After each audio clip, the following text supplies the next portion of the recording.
मेरा भारत चैनल की तरफ से के शर्मा की राम राम। आज मैं जीवन का अत्यंत महत्वपूर्ण विषय लेके आया हूँ कि पत्नी अर्धांगिनी या सहायक। अक्सर हम जीवन में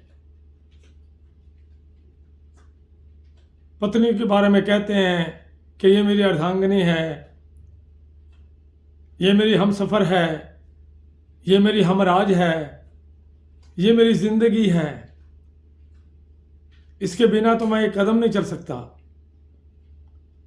लेकिन इस पुरुष प्रधान समाज के अंदर क्या वाकई ऐसा है?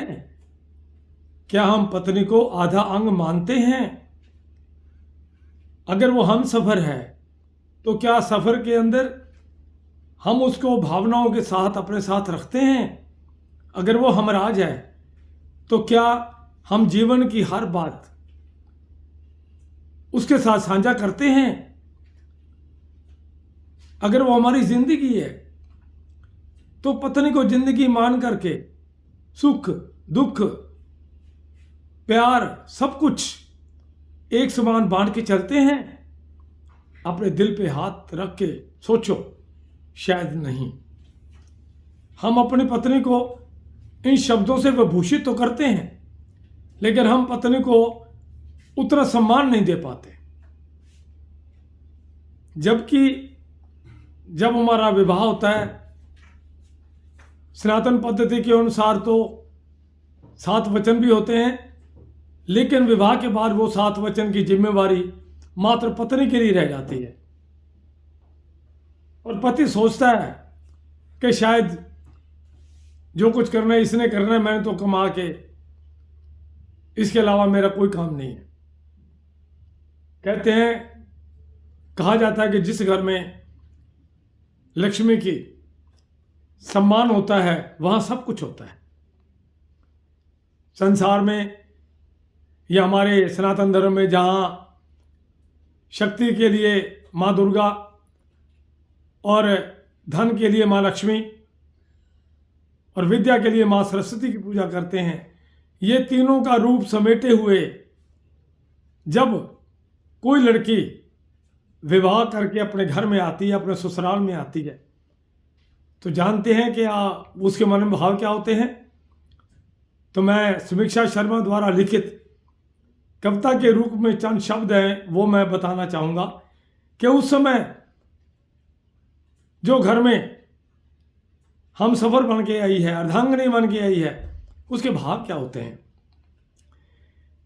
लिखा है कि शादी के गठबंधन से तुम संग तो बंध जाती है, शादी के गठबंधन से तुम संग वो बंध जाती है, अपने सर्वस्व को छोड़ के वो तुम्हारा सर्वस्व अपनाती है। उसकी इच्छा शौक और सपने सब तुमसे जुड़ जाते हैं, तुम जो ही मन की कहते हो वो उस रंग में ढल जाती है। कभी लड़ती है कुछ बातों पर, कभी जिद्दी भी हो जाती है, भाव पढ़ो उस मन के तुम, वो शब्दों से कतराती है। कभी मीठी है कभी कड़वी है, तुम्हारी जीवन संगनी है, हर रिश्ता उसका तुमसे है, तो तुम पर हक जताती है।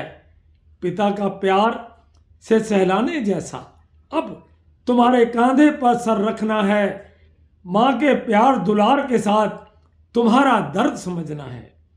जुबान से उसको समझोगे तो, जुबान से उसको समझोगे तो कुछ और ही समझ में आएगी, मन जो पढ़ लोगे उसका सारी गुत्थी सुलझ जाएगी। हाँ, अनक है उसमें इज्जत की, वो इज्जत तुमसे चाहती है, पूरी दुनिया से लड़ेगी, पर तुमको तुम जैसा सारथी चाहती है। बस हाथ पकड़ के कह देना, बस हाथ पकड़ के कह देना, जिस राह चाहो चल दूंगी, मैं जानती हूँ तुम सही हो, मैं जानता हूँ तुम सही हो, इतना सुन के ही वो सब कर लेगी। साफ कहेगी साफ सुनेगी, पाक सा पवित्र सा रिश्ता चाहेगी, झूठ जो तुम बोलोगे वो कदम पीछे हटा लेगी। आंखों की बोली सुनती है, आंखों की बोली कहती है। भाव से समझेगी उसको तो, भाव से समझोगे उसको तो, भाव से समझोगे उसको तो वो सब कुछ तुमसे कहती है। तुम पर भी वो इतराती है, सदा इतराना चाहती है। सर पे पाओ, सर से पाओ वो बदल गई, जरा सा तुमसे चाहती है।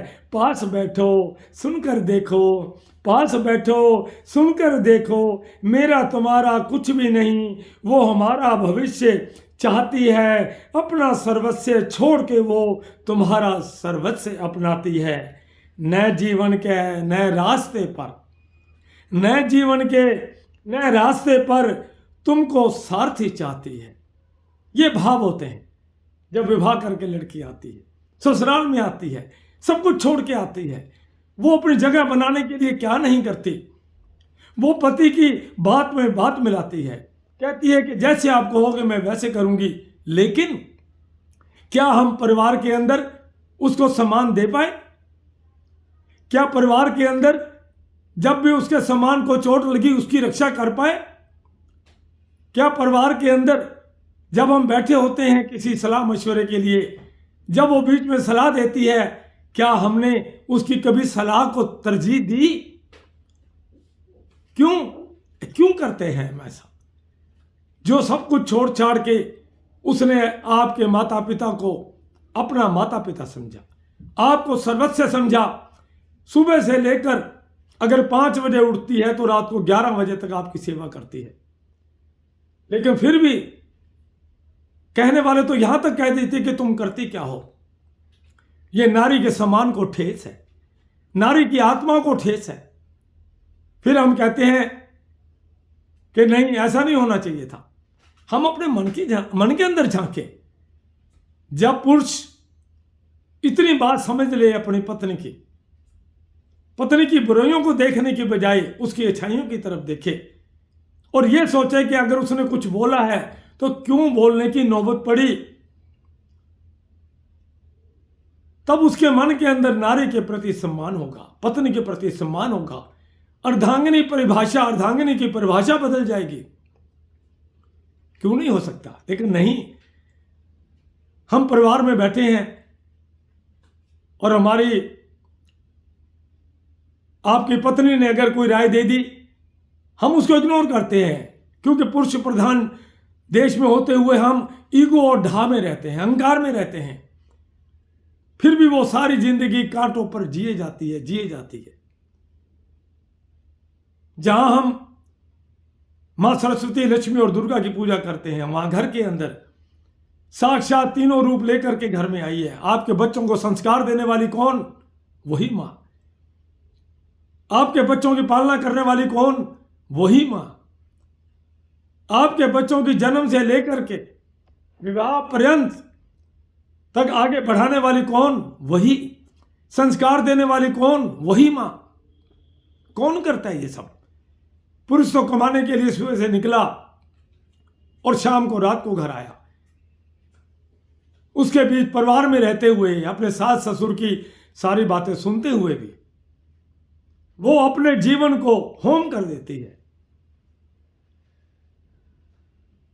ये हमारा कर्तव्य है कि नारी के इस सशक्तिकरण, इस व्यक्तित्व को समझें। वो जो मन के अंदर उसके भी इच्छा पैदा होती है कि मुझे सम्मान मिले, पति का प्यार मिले। दूसरे शब्दों में मान लो आपकी पत्नी गुस्सैल है, ऐसी स्थिति में भी वो गुस्सैल क्यों हुई, हमें ये सोचना है।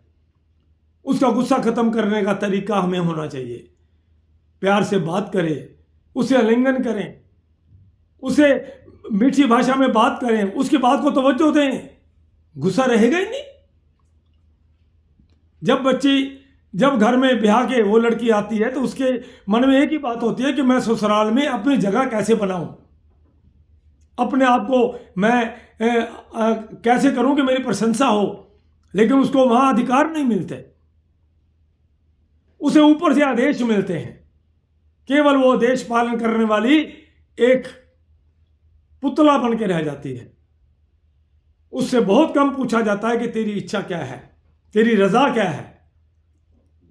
अगर समाज के अंदर हमारी पत्नी के प्रति ये भावनाएं जागृत हो जाएं कि उसके भी कुछ अधिकार हैं, उसके भी कुछ इच्छाएं हैं, तो मैं दावे से कहता हूं कि घर घर के अंदर पति पत्नी का प्यार बहुत बढ़ेगा और बच्चे भी सीखेंगे।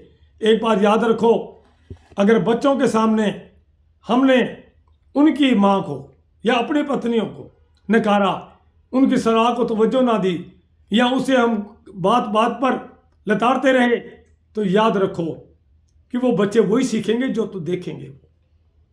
अगर आप कहीं ना कहीं कमी महसूस करते हैं, जो मैंने कहा है कि आप अपनी पत्नी को सम्मान नहीं दे पा रहे, तो मैं आज एक सलाह दूंगा कि आप जीवन का रस अगर चखना चाहते हैं तो अपने विचारों को बदलकर पत्नी की भाव भंगिमा को समझिए, पत्नी के विचारों को समझिए, पत्नी की सेवा को समझिए, पत्नी के जीवन के उस महत्व को समझिए।